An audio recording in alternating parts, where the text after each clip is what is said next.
I want to have a better understanding, understanding and overstanding of like why things have to be so bitter and permanent and severed.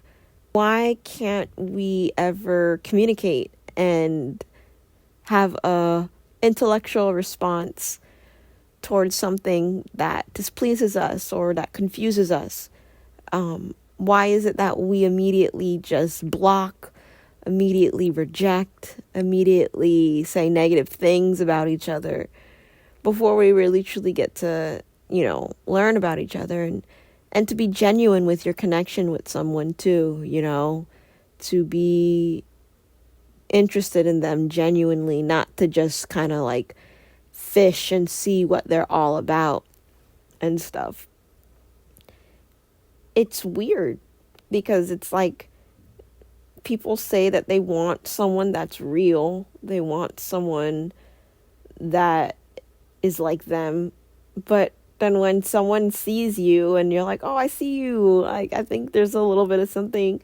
And then they're like, no, it's not quite it. Reject. It's like, whoa, what happened? I thought we were good. I thought we were cool. We were only cool when I was just a follower.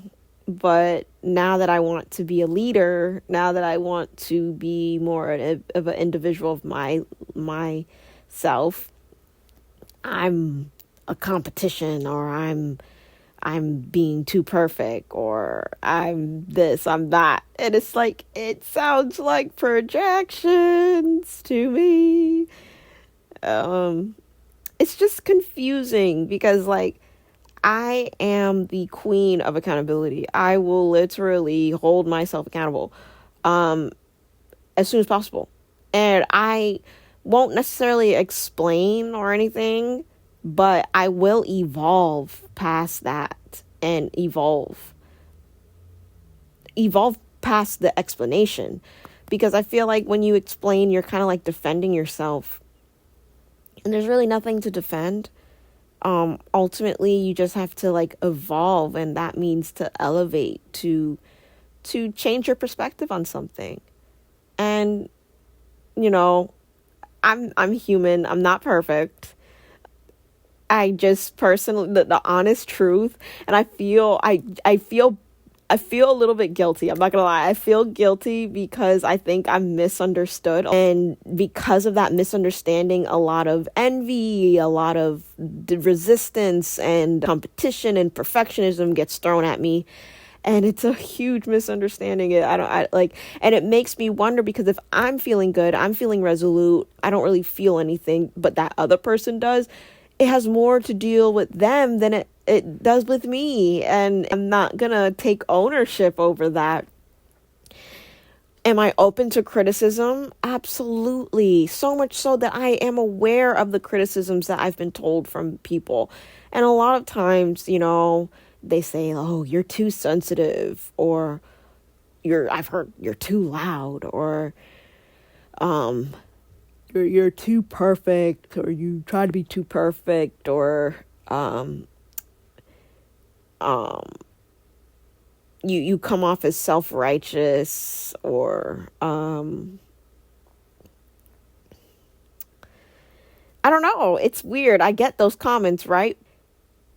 If I were to not get those comments, I have to limit myself. I have to make myself small.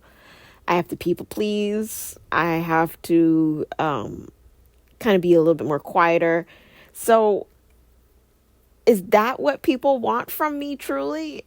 And if that's the case, then I don't think those people are for me. If that's what they feel like when I'm not competition, or when I'm not perfectionist or whatever, if it requires me to be small and meek and, not an individual. Because here's the thing, ego, we tend to say, oh, you need to, kill the ego death and stuff. But I don't think it's necessarily quite like that. I think it's like a phoenix. A phoenix isn't really dying. It goes through the process of death, but it's not dead because it comes reborn. And I think of ego as that, the same way. And, ultimately, we need our ego because it does give us a sense of self. I think a sense of self is still important to have. But then you have to be aware of the duality of that. There is no sense of self truly, and all identities intertwined. You are me and I am you. We aren't really individually so distinct when we all come from the same source. So that's where it kind of gets a little confusing there. But once you can overcome that, when you can see past that and then still come into yourself, be aware of your connectivity of source, but also have a form of self, is such a beautiful balance. And I think balance is key. To sit there and fully destroy the ego and whatnot, I don't agree with that because it's still a part of you. I mean, it's no different than when they break down the ego with the id, super ego, and ego. And the id is what really people are talking about. But this is all based off Sigmund psychology thoughts and things like that. And I think he was a Mason, and, I take his stuff with a grain of salt. But yeah, I just think it's interesting. I do feel apologetic because here's my thing. I joined her Patreon because ultimately I just truly wanted to give her a donation.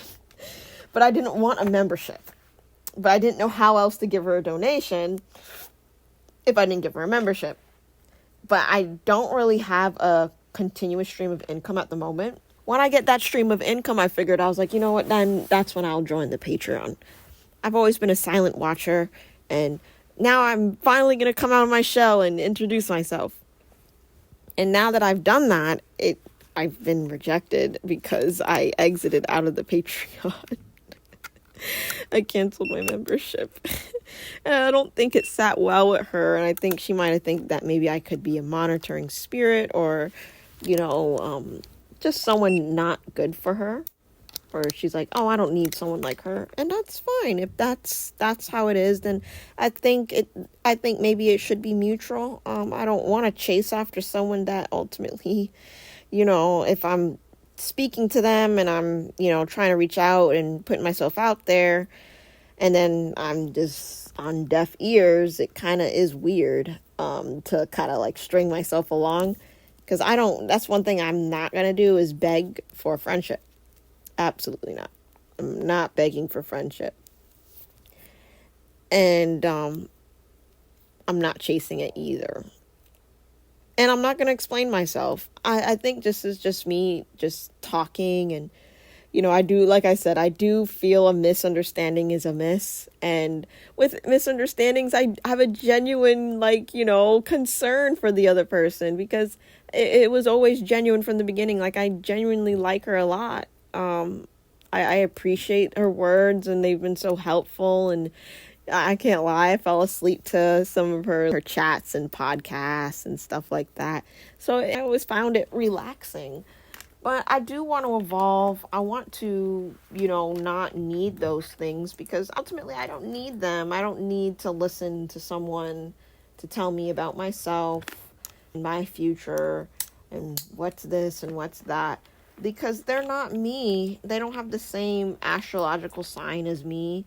They don't, it's just, I don't think it's really being fair to myself doing that.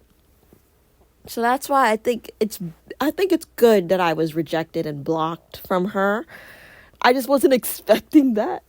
I feel guilty in that sense because the guilt is where I don't want her to feel rejected because she's probably confused. Like, why did she cancel her membership? Was she just trying to snoop and see what my Patreon was all about?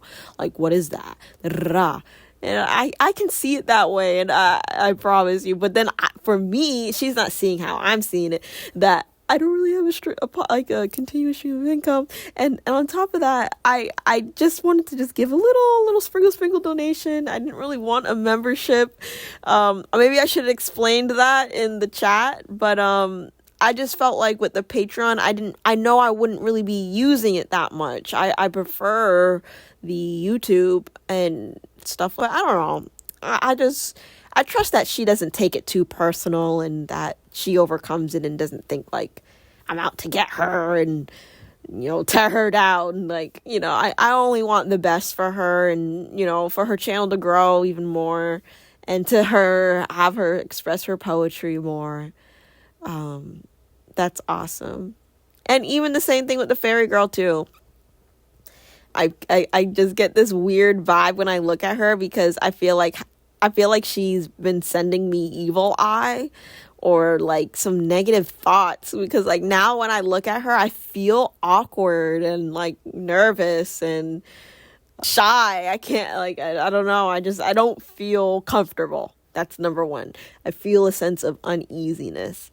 So with that being said, I'm going to remove myself. I'm not going to say anything. I'm not going to do anything other than just remove myself from the situation. And, she'll be happy. She'll have a rising following, because there's a lot of people that want to be followers.